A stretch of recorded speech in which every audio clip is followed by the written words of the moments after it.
Welcome, everyone. This is Paula Chiocchi. I am the host of the B2B Influence Spotlight on Industry Game Changers. Today we have a first. We have somebody from outside of the United States. We have Datari Ladejo. Ladejo. So sorry. I was promised you I wasn't going to mess that up, but she is from Nigeria. Welcome. So Yeah. Datari works in personalizing B2B marketing in Africa is evolving, which is evolving beyond templates and playbooks to reflect regional nuance, generational shifts, and digital innovation, which I would imagine is quite a big job because considering the size of Africa. So, Datari, you specialize in helping brands craft authentic B2B narratives for the African market. What makes the storytelling in this region different, and why is authenticity so critical for building trust and engagement? Okay, so thank you very much. That's a very interesting question. And there's several ways that I can respond to this. So first of all, there's the storytelling element.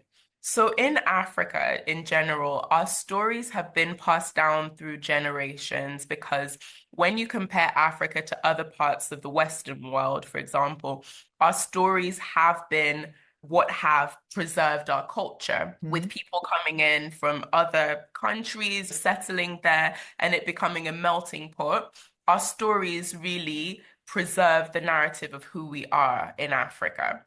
So, storytelling is very important to us. It's something whereby, even growing up in an African household, there's story time. It's something that we're very familiar with. And in Africa as well, another thing that is very prevalent here are African proverbs. So, knowledge, information, and key messages have always been passed on in Africa through stories.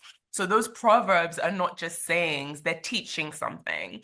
So, what we see now with marketing, especially in a B2B context, is we're able to adapt storytelling to this new reality that we have in the digital economy and tell our stories to people in a way that resonates with them. Now, you also mentioned in your question about authenticity, and that takes me to another point, which is why I said there's several ways that we can look at this, because in Africa as well, for many years and historically, culturally, we struggled to really own our culture as Africans, right? We looked to the Western world and looked to America or to the UK to shape our culture and our narrative. This is beyond the storytelling, which was preserving the bit of it that we had left. But for example, if you look at a comparative economy, which is the creative economy in Africa, Okay. our movies, our music, our film, our art, at first, it was very much guided by Western culture, right? So Yeah. you would see people in a Nigerian movie, for example, dressed like Jay-Z, right? Instead of Okay. African attire. We were very much heavily influenced by other cultures. So it got to a point where Africa became almost cool again, or it became relevant. It became something that the world was open to learning more about. I think that's with the rise of, first of all, the digital first approach and the fact that I definitely think that there's been an increase post-COVID where the world really opened up. But I think that digital first approach really benefited that. And then also just the exploitation of a lot of our culture through creatives. So through our musicians, through our artists, through our fashion. So that opened up the global stage to start paying attention to Africa and what we're doing there. So for us, that meant that we started to own our narrative and tell our stories way more authentically. Mhm. Now, in Africa as well, because we've had a lot of people come in and settle, and certain African states have only, or countries rather, have only been independent for less than a century. It was really important for us to be authentic in what we're speaking because we've had so many times where people are coming in and trying to shape our narrative for us that authenticity is key to penetrate African markets right now. I think from a marketing perspective as well, just to give you a bit of context, I didn't grow up in Africa. I didn't live but I've always been an African, right? So I have more of a global perspective and a global mindset. And what I'm seeing from a marketing perspective is more international or more companies from the States or from South America or from Europe actually coming and partnering with local contacts, Okay. which is new.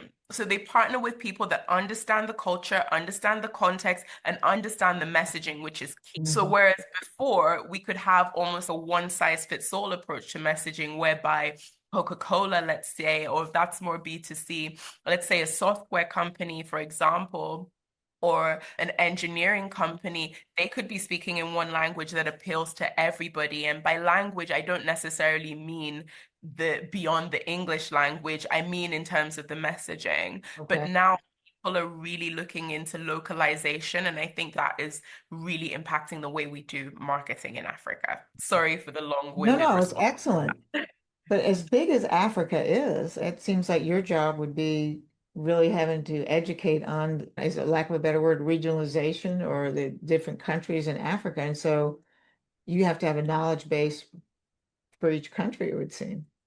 Is- Absolutely. But I think one thing that, for example, African countries are very different. Mhm. So even with myself, as I advise people, I partner with people all over the world to do marketing campaigns when they want to understand an African context.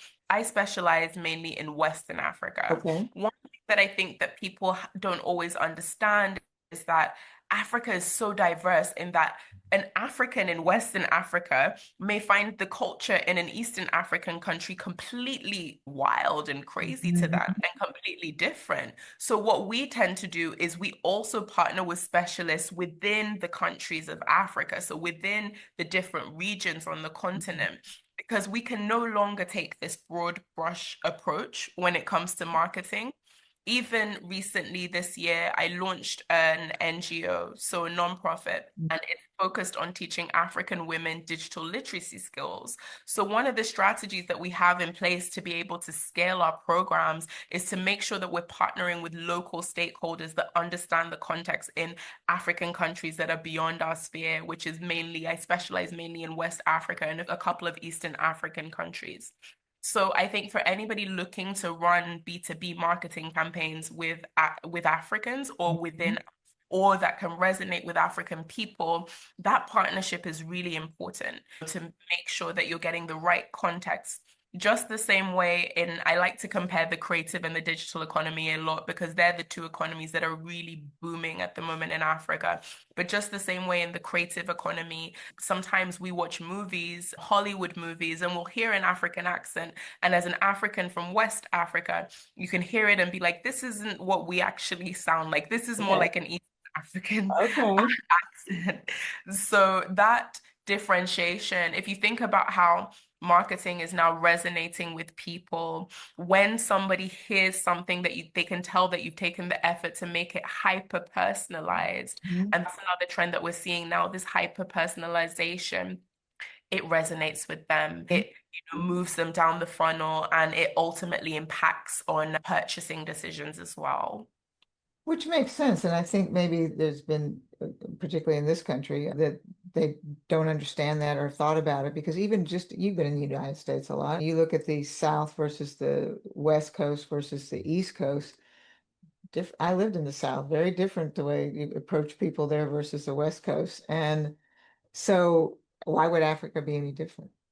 Yeah, So, right. absolutely. But I could see where people think, well, Africa's Africa. No. Yeah, absolutely. But I think that mindset is changing now and it's opening up a lot of new markets for companies that are in the States or around the world. Well, Africa's being perceived as really majorly up and coming and the place to be. So Yeah, things are changing. Yeah. yeah, So they exactly. come to you for that expertise to get the Yes. hyper personalization and the nuances of the different countries in West Africa so that they are speaking with authenticity and hopefully getting business from that.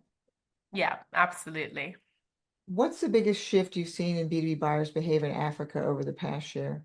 And how have your strategies evolved to meet it? Okay.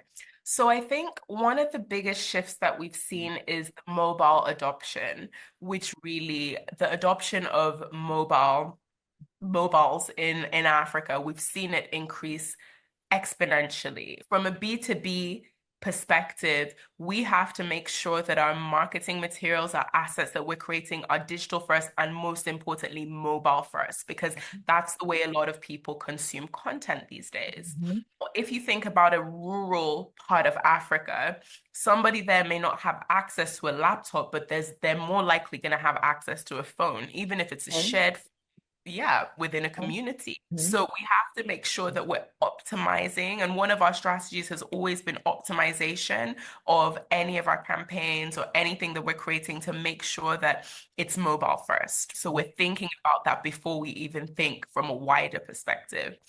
I would say also as well the rise of influencers, because I know that we've talked a lot about trust and authenticity. Now, on the flip side of trust, there's also been a lot of distrust in Africa, right? Because our spokespeople typically or historically have been politicians Okay. who have, yeah, who have said a lot of things, made promises, not kept them. So the average African mind, and I hate saying African in this broad brush way, but I would say that it's a similar experience for this particular thing across many African countries. So the typical person in an African country may have a distrust towards marketing in general, right? Because they feel like brands or companies are just trying to get something from them, essentially. So Mhm. one thing that we found is that these companies, the figureheads, because of the rise of things, for example, such as like money laundering and fraud, they've caused a lot of distrust within the continent as a whole. However, I would say that in the past decade or so, or perhaps even before that, that started to change with the rise of influencers. These are Okay. people that have naturally built communities online and that people genuinely trust. Now, the influencers in Africa, you can't compare it to other parts of the world because they're few and far in between, the genuinely successful ones. Everybody these days wants to be an I, influencer, it seems, but including the ones. including my nephews, they're trying Oh to goodness, be I could name a lot of people, especially the them. TikTok ones now seem to be rising. So those influencers, before the hype arose, they were building these online communities. So when they endorse certain products, services, visions, companies, it adds that extra layer of trust because they know that it's not just the company saying it. Another trend that we've seen within influencer marketing within Africa as well is influencers now, we started off with the celebrity influencers, so the actresses, the actors, the Mhm. singers who can also go to an award show in Hollywood and be recognized. So those really big people. But now what we're seeing is a rise in the micro influencers, Okay. the macro influencers, the nano influencers. So people have almost, I feel like it's an evolution, it's a journey that we've been taking to the politicians, CEOs, and figureheads down to the celebrities. And now in our own African funnel, I'd say we're more closer to home and more closer to the people that have smaller communities, but stronger communities that literally ride so hard for them. If you promote anything within that community, the people have a lot of trust in those people. And those people are collaborating a lot with B2B companies now to get their messages across. Traditionally, influencer marketing was a very B2C thing in Africa. It was the food and beverage companies, telecoms companies, but now we're seeing a real rise in B2B marketing campaigns with influencers. So that I would say is another strategy that we're adopting as well. That's good to hear because also in the B2B influencer world, it's smaller than like the B2C. If you have somebody that even just has 5,000 people that they're influencing, that's pretty good size, 5, 10,000 Powerful. for Yeah. B2B. And Yeah. to build your name to be able to do that is awesome. And you are accessing those people for some of your campaigns then? Excellent. Do you Yeah. see it moving the needle? You see it move the needle? Yes. Yeah. Absolutely, we Yeah. do. Okay. Absolutely, we do. Especially in terms of awareness, right? So Mhm. people actually becoming aware of certain products or certain new Mhm. releases and things like that. We're seeing that it really helps a lot. I think it's an awesome, interesting world, the influencer It, marketing. it is. So, are there any platforms, data signals, or content formats that consistently perform well in converting B2B buyers in the African markets that you would like to talk about? I would say in terms of content formats, like I mentioned, because of the high mobile usage, I would say videos perform really Okay. well. But then when videos are being created, we have to also look at the infrastructural, do I want to say defects? I'll say infrastructural challenges that we Okay. have over there. So, for example, bandwidth and things like Okay. that, and a lot of data platforms in Yes. Africa. It's not like a monthly subscription and you have unlimited access to the internet. You're paying like per gigabyte, right? So when we're doing this, we're focusing on short, snackable content to make sure that people are able to consume it, to make sure that they're able to understand it.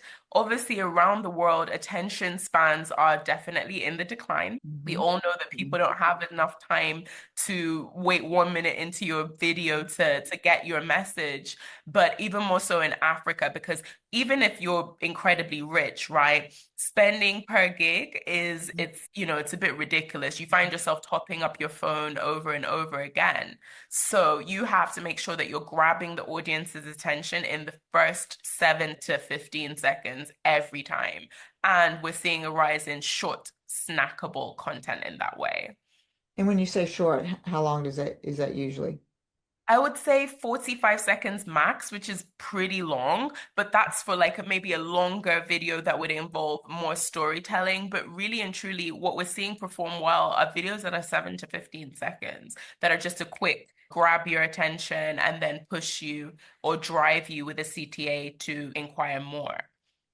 Well, I must say you're highly knowledgeable about your space and then also just your West Africa. Obviously, that's what you're focusing on. That's pretty amazing. And so I thought it was awesome to have you on today because we've just been US focused up till now, and I'm going to have somebody from Australia soon. The world Oh, has shrunk, right? absolutely, And absolutely. Africa is just, you think about Africa in terms of that's where they say human being one came from. So the evolution of Africa to the rest of the world has had a big influence on the world. Yeah, absolutely. And I like the fact I see it as almost a full circle moment. So I see it as, sorry, I see it almost as a full circle moment. So I see it as it started off in Africa and now it's coming back to Africa. Yeah. And we as Africans are so proud of You that should fact. be. You And should we're be. happy to collect, thank you. Yeah. And we're happy to be collaborating more. Like, for example, even you inviting me onto this podcast, Mhm. it's a symbol of curiosity, wanting to Yes. know. And I think that's what we've Uh, been looking for. The more people know and they're curious, the more they'll learn and be more precise in their messaging for mhm. Africans. So, yeah, we're really Yeah. excited about it. I was very curious to learn your story and what you offer. And so if somebody's interested in understanding how to do business in West Africa and how to create a brand there, how do they get a hold of you, Datari? Okay, I actually run a group of agencies, Fernhill Digital Group, and you can contact us hello@fernhilldigital.com or myself, d.ladejo.com. We're also all over the social media platforms, so Fernhill Digital on Instagram, on LinkedIn, and yeah, please do reach out if you're looking for a local contact to be able to understand the African market. I'm always happy to connect and to consult on those kind of things. So yeah, myself or Fernhill. And I'm going to, for the audience, spell Fernhill. It's Fernhill. Yes. Yeah. So it's the Okay. same as a fern. So FERNHILL.com. So Yeah. sorry, fernhilldigital.com. Okay. If you want to reach out to us, you can send an email to hello@fernhilldigital.com, or you can follow either any of our social media pages, Fernhill Digital. We also have Evergreen Creators, or myself, Datari Ladejo, and that's Yeah. DATARILADEJO. So Thank yeah, you so much, Natalia. I appreciate you taking the time out of your world traveling schedule to spend some thank time with us you. today. Thank you. Yeah, thank you so much for having me on. It's been fantastic speaking with you.